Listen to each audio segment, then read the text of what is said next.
तो फ्रेंड्स ମୁଁ ଆଜି ଯାଉଛି ଆପଣମାନଙ୍କୁ ଏମିତି ଏକ ନଦୀବନ୍ଧର ନାଁ କହିବା ପାଇଁ ଯୋଉଟାକି ଆପଣମାନେ ସମସ୍ତେ ଜାଣିଥିବେ। ଆମ ଓଡ଼ିଶାର ନଦୀବନ୍ଧମାନଙ୍କ ମଧ୍ୟରେ ଅନ୍ୟତମ ନଦୀବନ୍ଧ ଯାହାର ନାମ ହେଲା ହୀରାକୁଦ ବନ୍ଧ।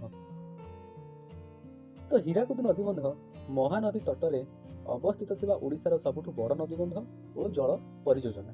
ଏଠାରୁ ଜଳ ବିଦ୍ୟୁତ ଶକ୍ତି ଉତ୍ପାଦନ କରାଯାଇ ସାରା ଓଡ଼ିଶାକୁ ବିତରଣ କରାଯାଏ। ଏହା କୃଷି ଜଳସେଚନରେ ମଧ୍ୟ ସାହାଯ୍ୟ କରେ। ବନ୍ୟା ନିୟନ୍ତ୍ରଣ, ଜଳସେଚନ ଓ ବିଦ୍ୟୁତ ଉତ୍ପାଦନକୁ ଦୃଷ୍ଟିରେ ରଖି ହୀରାକୁଦ ବହୁମୁଖୀ ନଦୀବନ୍ଧ ଯୋଜନା ଭାରତ ସରକାରଙ୍କ ପ୍ରତ୍ୟକ୍ଷ ତତ୍ତ୍ୱାବଧାନରେ 1957ରେ ସମ୍ପୂର୍ଣ୍ଣ ହୋଇଥିଲା।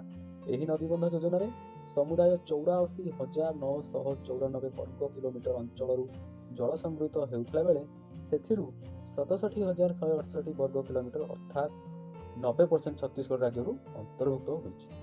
ହୀରାକୁଦ ଜଳଭଣ୍ଡାରର କ୍ଷମତା ହେଲା 4,821 ନିୟୁତ ଘନ ମିଟର ଏବଂ ସିଧାସଳଖ ଭାବେ ଏଥିରୁ 2,67,000 ଜଳ ଜମିରେ ସେଚିତ ହୋଇ ରହିଅଛି।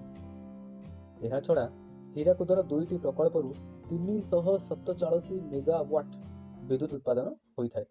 ତ ଏହାର ନିର୍ମାଣ ବିଷୟରେ କିଛି ଅବଗତ ହେବା ଦରକାର, ଯୋଉଟାକି ମୁଁ ଏବେ କହିବି ଆପଣମାନଙ୍କୁ। ତ ମୂଳ ପ୍ରସ୍ତାବ ଅନୁଯାୟୀ ହୀରାକୁଦ ଟିକରପଡ଼ା ନରାଜଠାରେ ବନ୍ଧ ନିର୍ମାଣ ହେବାର ଥିଲା। ଆନ୍ଦୋଳନ ଯୋଗୁଁ ଟିକରପଡ଼ା ବନ୍ଧ, ମଣିଭଦ୍ରା ବନ୍ଧ ଓ ସୁବଳୟ ବନ୍ଧ ଏସବୁ ବନ୍ଦ ହୋଇଯାଇଥିଲା। କେବଳ ହୀରାକୁଦ ବନ୍ଧକୁ ନିର୍ମାଣକୁ ଆଗକୁ ନିଆଯାଇଥିଲା। ତ ଚଳନ୍ତି ରୁଲ୍ ଅନୁଯାୟୀ ସର୍ବନିମ୍ନ ଜଳସ୍ତର ଜୁଲାଇ 1ରେ 595 ଫୁଟ, ଅଗଷ୍ଟ 1ରେ 590 ଫୁଟ, ଅଗଷ୍ଟ 11ରେ 605 ଫୁଟ, ଅଗଷ୍ଟ 21ରେ 610 ଫୁଟ ଏମିତି ଭାବରେ ବଢ଼ି ଚାଲିଥାଏ। ତ ଜଳମଗ୍ନ କିପରି ଥାଏ ନା, ହୀରାକୁଦ ଜଳଭଣ୍ଡାର ନିର୍ମାଣ ପାଇଁ 168 ମିଟର ଗ୍ରାମ ଜଳମଗ୍ନ ହୋଇଥିଲା। ଏହି ଗ୍ରାମ ସମୂହରେ 1,23,000 ଏକର ଚାଷର ଜମି, ତାହା ମଧ୍ୟରୁ ଅନେକ ଉର୍ବର ମଧ୍ୟ ଥିଲା। ତ 1962 ହୀରାକୁଦର, ଯେମିତିକି ଆପଣମାନେ ସମସ୍ତେ ଜାଣୁଥିବେ, ହୀରାକୁଦ ବନ୍ଧ ଅନ୍ୟତମ ନଦୀବନ୍ଧ ଏକ। ତ ଏଥିରେ କେବେ କେବେ ବନ୍ୟା ଆସିଯାଏ, କେବେ କେବେ ବନ୍ୟା ଆସିକି ତଳତଳିଆ ଅଞ୍ଚଳରେ ପାଣି ମଧ୍ୟ ପଶିଯାଏ। ସେଥିଯୋଗୁଁ ଲୋକ ବହୁତ ହାହାକାରର ଚିତ୍କାର ମଧ୍ୟ କରନ୍ତି। ହେଲେ ଆମର ମାନ୍ୟବର ସରକାର ମଧ୍ୟ ଏସବୁକୁ ନିୟନ୍ତ୍ରଣ କରିବା ପାଇଁ ବିଭିନ୍ନ ପ୍ରକାର ଯୋଜନାକୁ ମଧ୍ୟ ଉପଭୋଗ କରିଥାନ୍ତି। କିନ୍ତୁ ବେଳେବେଳେ ଏମିତି ହୋଇଥାଏ ଯେମିତି କିଛି ଗେଟ୍ ଖୋଲିବା ପାଇଁ ପଡ଼େ ହୀରାକୁଦ ନଦୀବନ୍ଧର, ତା ଦ୍ୱାରା ମଧ୍ୟ କିଛି କିଛି ଧନ ଜୀବନ ନଷ୍ଟ ହୁଏ। ବାଧ୍ୟ ହୋଇକି ସେମିତି କରିବା ପାଇଁ ପଡ଼େ, କାହିଁକିନା ସେମିତି ନ କଲେ ଆଉ କିଛି ରାସ୍ତା ହିଁ ନଥାଏ। ତ ସେମିତି କରିବାକୁ ପଡ଼େ। ତା ମାନେ ନୁହେଁ ଯେ ବାସ୍ କରିଦେବା, କରିଦେବା ଏମିତି କିଛି ନାହିଁ। ଯେମିତିକି ସୁବିଧା ଦେଖିକି କେଉଁ ଗେଟ୍ ଖୋଲାଯିବ, କେଉଁ ଗେଟ୍ ବନ୍ଦ ରହିବ, ଏଇଆ ତତ୍ତ୍ୱାବଧାନରେ ହିଁ କାମଟା ହୋଇଥାଏ। ଆଉ ଏହାକୁ ଆମର ଓଡ଼ିଶା ସରକାର ହିଁ ନିର୍ମାଣ କାର୍ଯ୍ୟରେ ସେମିତି ସବୁ କାମ ହେଇଥିଲା। ଯେମିତି ଆପଣମାନେ ଜାଣିଥିବେ ନିର୍ମାଣ କାର୍ଯ୍ୟ କେବେ ହେଇଥିଲା। ଠିକ୍ ଅଛି, ହୀରାବନ୍ଧ ନିର୍ମାଣ କାର୍ଯ୍ୟ ବିଭିନ୍ନ ପ୍ରକାର ପ୍ରଧାନମନ୍ତ୍ରୀ ହେଉଛନ୍ତି, ବିଭିନ୍ନ ପ୍ରକାର ମୁଖ୍ୟମନ୍ତ୍ରୀ ଆସୁଛନ୍ତି। ତ ଏମିତି ଆସି ସେତେବେଳେ ଯେତେବେଳେ ପୁରୁଣା ଯୁଗରେ କେମିତି ଥିଲା, ଯେମିତି ନଦୀବନ୍ଧ ଆପଣମାନେ ପୁରୁଣା ନଦୀବନ୍ଧ ବି ଦେଖିପାରିବେ, ଫଟୋ ଏସବୁ ଆପଣ ଯେତେବେଳେ ୟୁଜ୍ କରିବେ, ଗୁଗଲ୍ ଏସବୁ ଜିନିଷ ଜାଣିପାରିବେ ଯେ ପୁରୁଣା ନଦୀବନ୍ଧ ଯୋଜନା ଯେତେବେଳେ ଆରମ୍ଭ ହୋଇଥିଲା ଏମିତି କେମିତି ଥିଲା, ଆଉ ହେଇସାରିଲା ପରେ ବର୍ତ୍ତମାନ ଏଇଟା କେମିତି ଅଛି। ଦେଖିପାରୁଥିବେ ଫ୍ରେଣ୍ଡସ୍, ଏଇଟା ହେଉଛି ହୀରାକୁଦ ବନ୍ଧର ପ୍ରଥମ ଆଉ ପୁରୁଣା ଚିତ୍ରଟିଏ। ଆଉ ଏବେର ତ ହୀରାକୁଦ ବନ୍ଧକୁ ଆପଣମାନେ ଦେଖି ସାରିଲେଣି। ଏହି ହୀରାକୁଦ ନଦୀବନ୍ଧର ଯୋଜନା କାମ ଜବାହରଲାଲ ନେହେରୁଙ୍କ ସମୟରେ ହୋଇଥିଲା।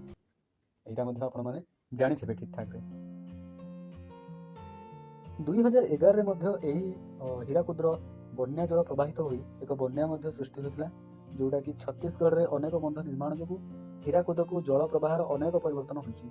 2011 ସେପ୍ଟେମ୍ବର 5 ତାରିଖରୁ 9 ତାରିଖ ମଧ୍ୟରେ ଛତିଶଗଡ଼ର ଅଧିକାଂଶ ଛୋଟ ବଡ଼ ବନ୍ଧ ପ୍ରବଳ ବର୍ଷା ଯୋଗୁଁ 90% ଭାଗ ଭର୍ତ୍ତି ଥିଲା।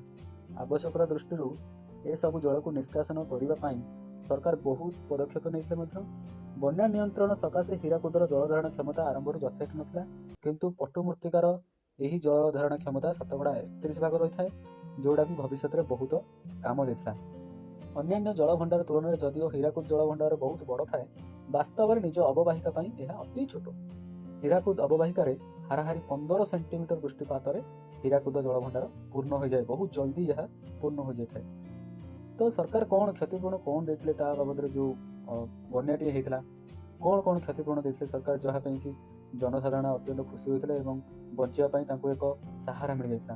ତ କ୍ଷତିପୂରଣ ଅର୍ଦ୍ଧ ଶତାବ୍ଦୀ ବିତି ଯାଇଥିଲେ ମଧ୍ୟ ଏବେ ବି ହୀରାକୁଦ ନଦୀବନ୍ଧ ଦ୍ୱାରା ଯେଉଁ ବନ୍ୟା ଜଳ ପ୍ଲାବିତ ହୋଇଥିଲା, ତାହା ଦ୍ୱାରା ଯେଉଁ ଜନସାଧାରଣ ମଧ୍ୟ ବହୁତ କ୍ଷତି ସହିଥିଲେ, ତାଙ୍କ ପରିବାରମାନଙ୍କ ମଧ୍ୟରୁ 26,500 पर परिवार मिलता एवं यही कार्य एबे सुधा मध्य चली अछि एवं सही समय 9,000 लोक को क्षतिपूरण दिया जाय नथला से काम आज पर्यंत भी चली शुणा जाए।